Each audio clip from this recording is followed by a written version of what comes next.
ఛత్తీస్గఢ్ కు చెందిన 12 మంది మావోయిస్టులు పోలీసుల ఎదుట లొంగిపోయారు. భద్రాద్రి కొత్తగూడెం జిల్లా పోలీసులు సిఆర్పీఎఫ్ బలగాలు ఎదుట లొంగిపోయారు.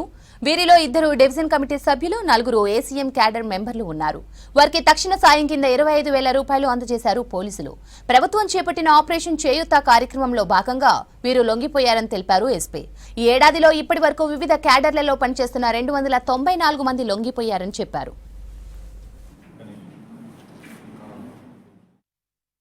12 మంది నిషేధిత సిపిఐ మావోయిస్టుకు సంబంధించిన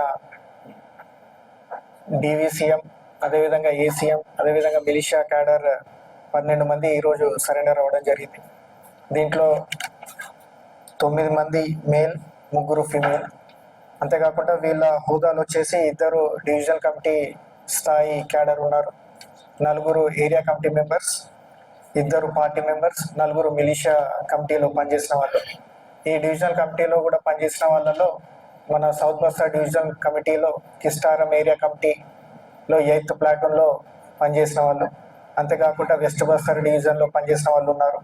అది కాకుండా ఒక మనకు బెటాలియన్ నుంచి కూడా 1st బెటాలియన్లో పనిచేసే పార్టీ మెంబర్ కూడా ఈరోజు సరెండర్ అవ్వడం జరుగుతుంది. అది కాకుండా మన భద్రాద్రి కొత్తగూడెం అల్లూరి సీతారామరాజు డివిజన్ కమిటీ ఏదైతుందో దీంట్లో పనిచేసే 2 పార్టీ మెంబర్స్ కూడా ఈరోజు మొత్తం సరెండర్ అవ్వడం జరుగుతుంది.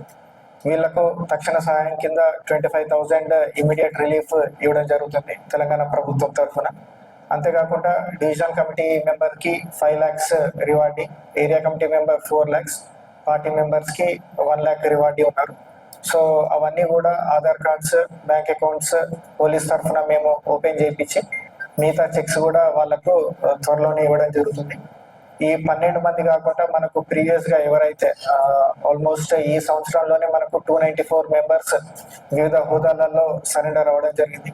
దానికి సంబంధించింది కూడా ఈ రోజు 4 వాళ్ళకి ఏవైతే పెండింగ్ చెక్స్ ఉన్నాయో తీసుకోవడానికి కూడా ఈ రోజు ఇక్కడికి రావడం జరిగింది.